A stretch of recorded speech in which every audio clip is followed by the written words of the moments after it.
Dilma Vana Rousseff foi afastada em caráter definitivo da presidência da República do Brasil no dia 31 de agosto de 2016. Mas o que permanece agora é a sensação de que a justiça não foi cumprida integralmente, né?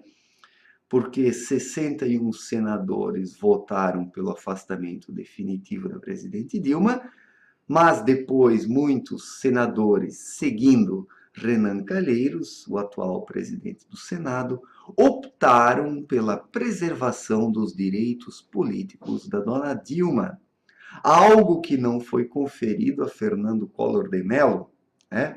Fernando Collor de Mello renunciou e mesmo assim teve os seus direitos políticos cassados por 8 anos, né?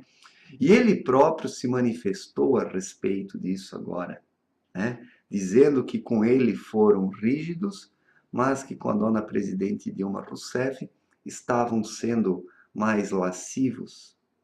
Não que eu esteja aqui defendendo o Fernando Collor de Mello, né? De modo algum, é um corrupto da pior espécie, um falso, um hipócrita, né?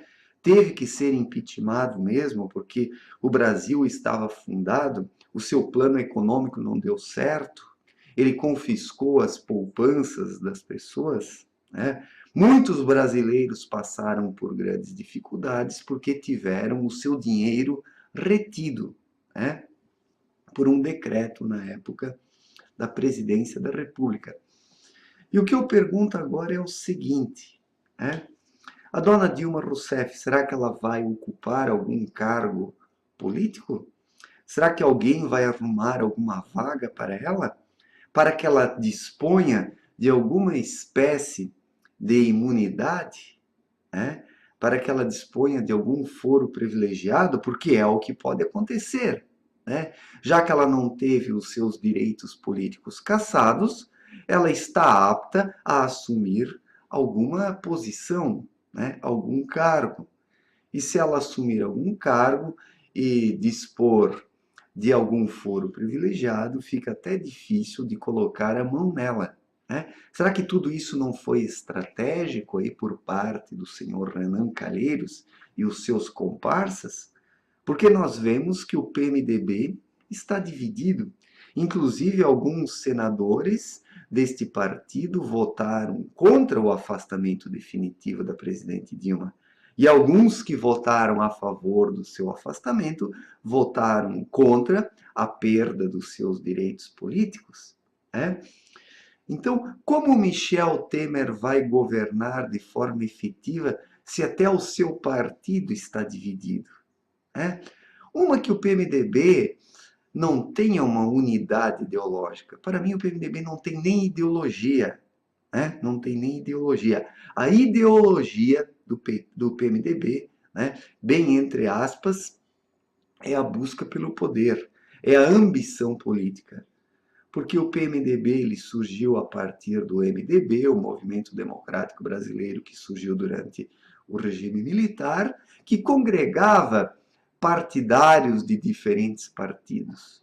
Então o PMDB ele não surgiu a partir de uma ideologia política, mas a partir de um grupo de pessoas que estava lutando contra o regime militar, e estas pessoas tinham ideologias diferentes. Existia o bipartidarismo naquela época, o MDB, né, que depois virou o PMDB, e a Arena, né? E depois, com a abertura política, né, com o fim do bipartidarismo, os partidos políticos foram surgindo aqui no Brasil, e daí virou essa imensa salada de frutas, né? Mas a maior parte desses partidos saiu dentro do próprio PMDB. Então, para o Michel Temer governar agora, ainda mais que ele precisa fazer grandes reformas, ele ajudou essa gente esquerdista a chegar ao poder e agora ele vai ter que se virar nos 30, ele vai precisar do apoio da classe política brasileira. E nós vemos que nem o próprio PMDB não tem uma unidade, nem o PMDB não pensa de forma coesa, né? Então, como Michel Temer vai conseguir um apoio político para superar esta crise política, da qual descende a crise econômica? É? Então, no meu ponto de vista, essa crise política ela vai continuar se arrastando até 2018. Talvez não de forma tão grave e intensa como agora, só que o Michel Temer ele não vai conseguir solucionar esta reforma política, porque ele não é um líder de fato, ele não é um líder de verdade. O Michel Temer sempre foi um político medíocre, que obteve votações medíocres, que sempre se arrastou ao longo da sua carreira, né? Que não chegou a ocupar um posto no executivo, se tornou vice-presidente da República, se vendendo para o partido mais corrupto da história do Brasil, né? Então o Michel Temer é um vendido, não é um homem de autoridade, alguém com uma visão ampla, que tem um projeto de futuro a oferecer para o Brasil. Isso Michel Temer realmente não tem. E ele não tem pulso suficiente para colocar rédeas na classe política brasileira, né? O cenário político brasileiro vai continuar sendo este balcão de negócios, onde as pessoas compram e onde as pessoas se vendem, onde as pessoas se associam por interesses, né? Porque o Senado e o Congresso brasileiro são prostíbulos, são prostíbulos. E hoje o Michel Temer, ele é o gerente do prostíbulo, é o administrador, né? É o administrador, é a pessoa que está à frente, né? Está à frente, né? Ele é à frente do Poder Executivo, mas em negociatas, em negociações com o Poder Legislativo e o Poder Judiciário, né? E os próprios petistas e associados já prometeram que vão fazer uma oposição dura, e certamente farão. Com certeza farão uma oposição dura para que esse governo não dê certo. E como o próprio PMDB está rachado, e como outros partidos que votaram pelo impeachment da presidente Dilma, pelo seu afastamento, também não são tão adoradores do Michel Temer, o PT pode sim atrair pessoas desses partidos para promover dificuldades para o governo do Michel Temer. Então, concluindo, a crise política haverá de continuar aqui no Brasil. Ela não está sanada, porque o Michel Temer não é um líder de verdade, não é alguém que se capacita a unir a classe política. Ele vai oferecer cargos e benefícios, como ele já fez, né?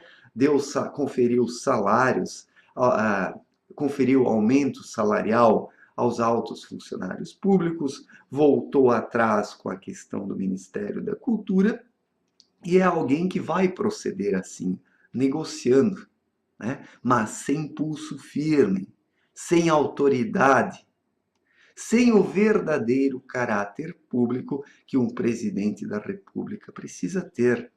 Então, o Michel Temer, ele deixa muito a desejar. E ele agora vai pagar por tudo que ele fez, que é ter ajudado o PT em toda essa empreitada. Ele e o PMDB. Nesta vida existe algo chamado lei da causalidade. Tudo que se planta acaba se colhendo. E o Michel Temer agora certamente vai colher o que ele ajudou a plantar, né? E não terá dias fáceis até o final de 2018, né? Enfrentará momentos turbulentos e difíceis. Eu vi nos noticiários aí que em algumas grandes cidades, né, petelhada, né? Os Petralhas já quebraram tudo, né? Como o centro de São Paulo, né? Movimento dos trabalhadores sem teto, né? E isso vai continuar daqui para frente por um bom tempo, né? O PT, a CUT, o PSOL, todo esse pessoal vai estar por trás aí dos movimentos sociais para fazer um barulho e gerar instabilidade no Brasil. E no Senado e no Congresso, essa esquerdalha vai fazer oposição agora, né? Mais dura do que já fez neste curto período em que o Michel Temer esteve como o presidente interino do Brasil, né? Mas realmente o mais lamentável de tudo é que a Dilma Rousseff não teve os seus direitos políticos cassados. O Brasil é um país de meias verdades, o Brasil é um país de meia realidade, porque a realidade é deturpada, e o Brasil é um país de meia justiça. A justiça não é feita aqui no Brasil. E por isso que a longa data eu já defendia, né, que nós deveríamos pedir a derrubada da classe política como um todo. Muitas pessoas me perguntavam, tá, Mário, mas como fazer isso? É impossível. Ora, basta pedir. Os movimentos impeachmentistas optaram apenas pelo afastamento da presidente Dilma Rousseff. Cada movimento impeachmentista, na sua vaidade, no seu canto, se todos esses movimentos tivessem se unido e elaborado uma pauta maior, né, decidindo trabalhar pela derrubada da classe política como um todo, nós teríamos conseguido isso. Nós teríamos conseguido isso. E com certeza a dona Dilma Rousseff teria perdido os seus direitos políticos. Não apenas ela, mas outras pessoas. O Brasil precisa de uma contra-revolução.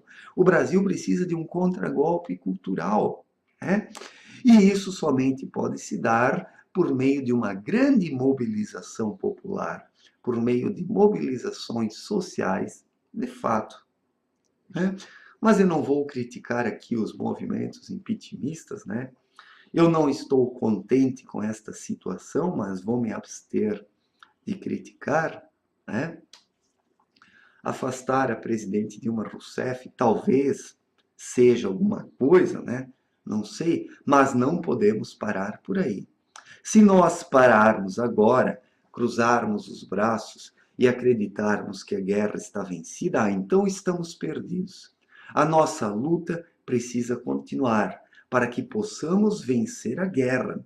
A nossa guerra é contra a inversão de valores, é contra a classe política brasileira, contra esse esquerdismo bandido. Se nós pararmos agora, todo o nosso trabalho terá sido em vão. A esquerda vai se rearticular e tem plenas chances de faturar as eleições em 2018. Tem plenas chances.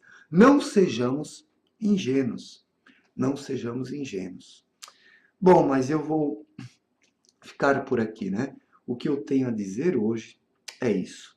Valeu, gente. Forte abraço e até a próxima.